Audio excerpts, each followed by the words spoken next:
What's going on, everybody? I'm Kevin from Cigar Prop. It is another Tabak and Tech Tip Sunday, but this week we're changing things up. We're not in my office. We're at the new Corona Cigar, Sarasota, Florida. And instead of the Drew Estate Tabak, this week we're smoking the Drew Estate and Corona Cigar FSG, and we're powered by, where's my Monster? You gotta love the new management here at Corona Cigar, Sarasota, Florida. So let me grab a drink and we're gonna get right into it.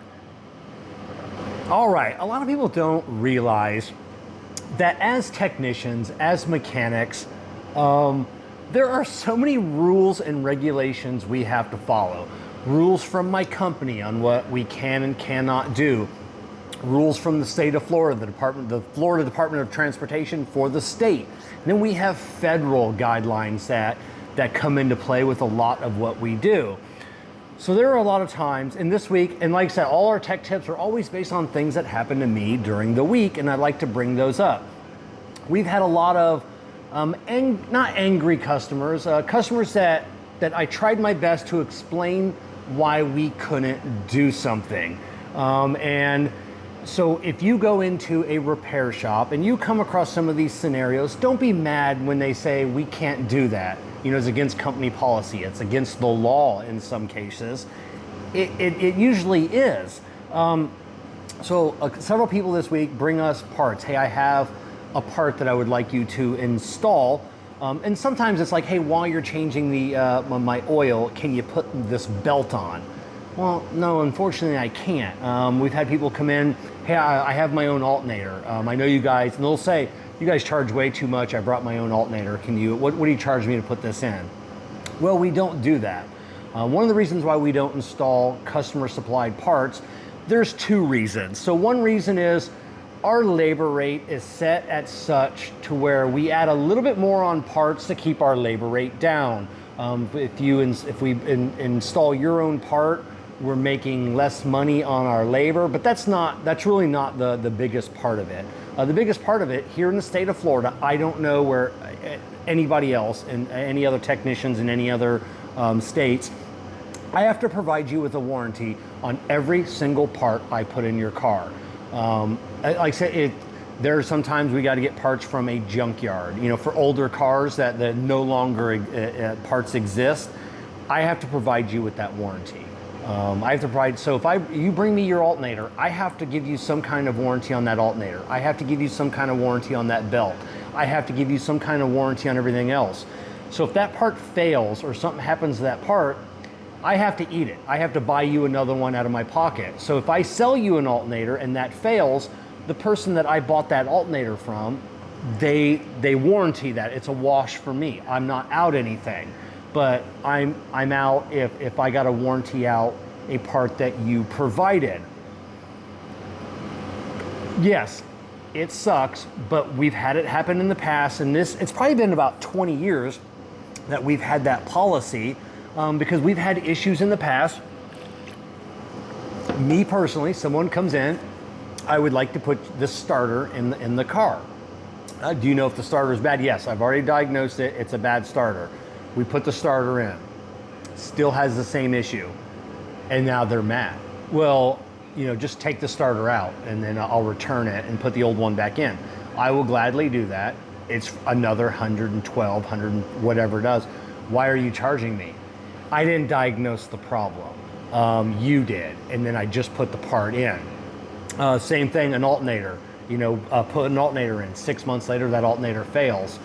Customer has it towed back in. Hey, I need you to take that alternator out so I can go back and warranty it out and then bring it back. Yeah, that's a 2.5 hour job. It's whatever it is, 280 bucks. Yeah, but why? It's not my fault it failed. Well, it's not my fault it failed either, you know? So there's a reason. It's never ending. And I know there are some people out there like, oh, you know, I understand that, you know, that you guys can't do that. I would never be the one to say something or sue you or complain to management or corporation. You say that until you spend a bunch of money on something and then something fails or something doesn't go your way, and then everybody gets all litigious. So those are a couple of the reasons why we won't put your parts in a car. Yeah, it's company policy, Florida Department of Transportation. We have to provide warranties. Another big one, twice this week, well, and we're gonna see it more because it's getting hotter here in Florida. Air conditioning. Now this applies to the federal level. Had a lady come in with her Toyota Tacoma. Hey, you guys charged my AC about a month ago, and it's blowing warm again. So I looked it up. I'm like, okay, 20 ounces. Okay, so it was probably just about empty.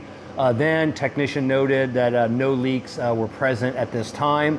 So we pull it back in, and we can actually see the leak now. We put dye in to all of the systems, and like, okay, so we see a leak. Your compressor is leaking.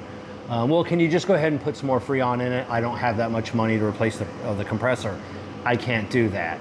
I know that there is a leak. I can't do. Lady starts to get a little bit irritated, and I go, listen, this isn't mine. This isn't my company. This is Section 609 of the Clean Air Act. I am ASC certified. I am, well, I don't know if IMAC is still a thing, but I'm MAC certified. I have taken plenty of tests. I have told the federal government that I will not discharge an automotive refrigerant into the atmosphere. And if I know your vehicle has a leak, I cannot do that. There are things that we are held to a standard. You know, like I said, 609 of the Clean Air Act covers me.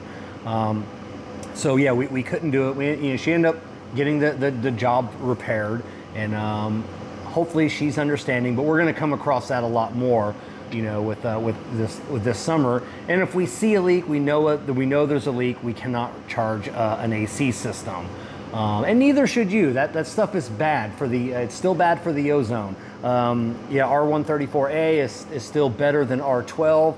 1234YF is better than 134, but it all still degrades the ozone layer. It's bad. It's CFCs, all that bad stuff that you just can't do. Another a thing that we're held liable to is the TREAD Act, TREAD. I can't remember what that whole acronym stands for, but there are little things. I change your tires, and I replace the tire pressure sensor. Like I don't replace the sensor, the ferrule, the kit, you know, new O-rings and everything else, so it doesn't leak. Those kits come with plastic caps. You have your fancy caps that you like. They're little skulls with the light up eyes, you know, whatever it is. I don't care. I can't put those on your car. Did you know that? Because of the way the TREAD Act kind of written, I can get charged with a felony by putting those caps. I have got to put on a manufacturer approved cap that is approved by the Department of Transportation and all that. It's silly. But I'm not going to jail. I'm not going to be. Has any technician been charged with a felony? No, none yet.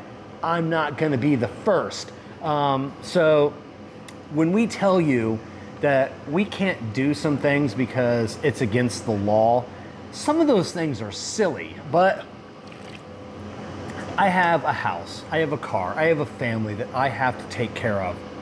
I don't want to get fired. I don't want to go to jail for something silly. So it may seem silly to you, but it means a lot. It's our job. So